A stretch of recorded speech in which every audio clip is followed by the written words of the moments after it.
মাত্র কদিন আগেই বিশ্ব ফুটবলের নিয়ন্ত্রক সংস্থা ফিফার বর্ষসেরা ফুটবলারের পুরস্কার দ্য বেস্ট 2024-এর সেরা একাদশে স্থান পেয়েছেন তিনি। আর এবার আমেরিকান ফুটবল লিগের বর্ষসেরা নির্বাচিত হলেন। বয়স 37 হলেও মেসির জয়রথ যেন থামছেই না। ইন্টার মায়ামির হয়ে মেজর লিগ সকার তথা MLS-এ এবারই প্রথম পূর্ণ মৌসুম খেলেছেন আর্জেন্টাইন এই সুপারস্টার। প্রথমবারের মতো মায়ামির সাপোর্টার্স শিল্ড জয়েও বড় ভূমিকা রেখেছেন তিনি। আর এতেই MLS-এ বর্ষসেরার পুরস্কার জিতেছেন সর্বকালের অন্যতম সেরা এই ফুটবলার। আনুষ্ঠানিকভাবে তাই মৌসুম শেষে আমেরিকান ফুটবল লিগের পক্ষ থেকে এক বিবৃতিতে Landon Donovan most valuable player হিসেবে মেসির নামটি ঘোষণা করা হলো। এবছর আর্জেন্টিনার হয়ে কোপা আমেরিকায় অংশ নেওয়া এবং ইনজুরির কারণে মায়ামির হয়ে বেশ কিছু ম্যাচ খেলতে পারেননি তিনি। মৌসুমে সব মিলিয়ে মায়ামির 34টি ম্যাচের মধ্যে মাত্র 19টি ম্যাচ খেলেই 20টি গোল করার পাশাপাশি 16টি অ্যাসিস্টও করেছেন মেসি। এতে রেগুলার সিজনে রেকর্ড 74 পয়েন্ট তুলতে পেরেছে মেসির দল ইন্টার মায়ামি, আর জিতেছে সর্বোচ্চ পয়েন্টের সাপোর্টার শিল্ড। দুর্দান্ত এই পারফরমেন্সের ধারাবাহিকতায় দক্ষিণ আমেরিকার 10ম ও আর্জেন্টিনার 5ম খেলোয়াড় হিসেবে MLS-এর মোস্ট ভ্যালুয়েবল খেলোয়াড়ের পুরস্কার জিতেছেন তিনি।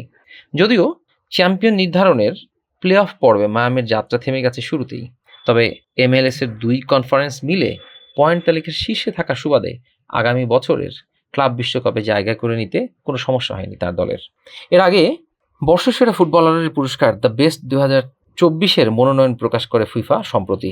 ছেলেদের ফুটবলে মনোনীত 11 ফুটবলারের মধ্যে আছেন Vinicius Junior, Rodri, Kylian Mbappe, আর তাদের সঙ্গে ওই তালিকায় জায়গা করে নিয়েছেন মেসিও। এ নিয়ে ফিফার দেওয়া দ্য বেস্ট পুরস্কারে 9 বারই মনোনয়ন পেলেন 8 বারের ব্যালন ডি'র জয়ী এই ফুটবল সুপারস্টার। সর্বশেষ 2 বছর সহ মোট 3 বার দ্য বেস্ট জিতেছেন তিনি। তবে ইন্টার মায়ামিতে খেলা আর্জেন্টাইন অধিনায়ক চলতি বছরের ব্যালন ডি'র পুরস্কারে 30 জনের মনোনয়ন তালিকাতেও ছিলেন না। তাই প্রশ্ন উঠেছে ফিফা দ্য বেস্ট তালিকায় তার নাম ওঠাটা নিয়েও। জানা গেছে 2023 সালের 21শে আগস্ট থেকে 2024 সালের 10 আগস্ট সময়ের পারফরমেন্স বিবেচনায় দেয়া হবে ফিফা দ্য বেস্ট পুরস্কার। এদিকে চোখের জলে বিদায় জানিয়ে মেসির বার্সেলোনা ছাড়ার 3 বছর পেরিয়ে গেল এরই মধ্যে। PSG ঘুরে তার ঠিকানা এখন যুক্তরাষ্ট্রের ক্লাব ইন্টার মায়ামি। তার ক্যাম্প নুতে ফেরা নিয়ে অবশ্য গুঞ্জন ওঠে মাঝে মাঝেই। আর্জেন্টাইন মহাতারকা আরও একবার তাই বললেন কোনো একদিন প্রিয় আঙিনায় ফিরবেন তিনি, তবে সেটা খেলোয়াড় হিসেবে নাকি অন্য কোনো ভূমিকায় তা স্পষ্ট করেননি তিনি।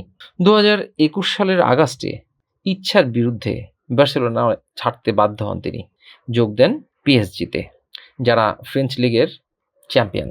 পরে বিভিন্ন সময়ে তিনি জানান খুব করেই স্প্যানিশ ক্লাবটিতে থেকে যেতে চেয়েছিলেন তিনি। PSG থেকে গত বছরের জুলাইয়ে মেসি যোগ দেন মেজর লিগ সকারের দল ইন্টার মায়ামিতে। ক্লাবটিতে এখনও চুক্তির 1 বছর বাকি আছে 2022 বিশ্বকাপ ফুটবল জয়ী এই ফরওয়ার্ডের। তাই গুঞ্জন ডালাপালা মেলছে বিভিন্নভাবে।